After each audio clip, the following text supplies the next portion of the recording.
ഗുരുവായൂർ ക്ഷേത്രത്തിലെ മേൽശാന്തി പതിവ് പോലെ പുലർച്ചെ കണ്ണനെ പൂജിക്കുമ്പോൾ അദ്ദേഹത്തിന് ഒരു ചെറിയ വിചിത്ര അനുഭവം ഉണ്ടായി. കണ്ണന്റെ കവിളിൽ ഒട്ടിയിരുന്ന ഒരു പൂവ് മാറ്റാൻ അദ്ദേഹം ശ്രമിച്ചപ്പോൾ അത് ഒട്ടിപ്പിടിച്ചു നിന്നു.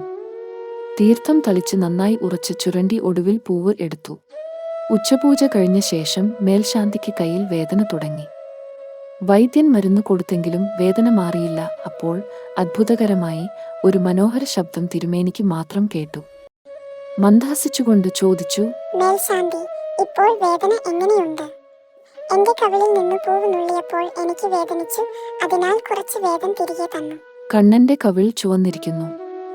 അപ്പോൾ മേൽശാന്തി കരഞ്ഞു പറഞ്ഞു, കണ്ണാ, എന്നെ ക്ഷമിക്കണേ. കണ്ണൻ സ്നേഹത്തോടെ മേൽശാന്തിയുടെ കൈതൊട്ടു മന്ദഹസിച്ചു. ഇനി വേദന മാറും എന്നു പറഞ്ഞു അപ്രത്യക്ഷനായി. അതിന്റെ പിന്നാലെ വേദന ഇല്ലാതായി. മേൽശാന്തി പറഞ്ഞു, എന്റെ കണ്ണൻ ആണ് വേദന മാറ്റിയത്. ഈ കഥ നമ്മോട് പറയുന്നു, ഭഗവാനെ ഒരു കല്ലോ ശിലയോ ആയി കാണരുത്.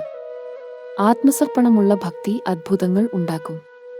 കൃഷ്ണ ഗുരുവായൂരപ്പ.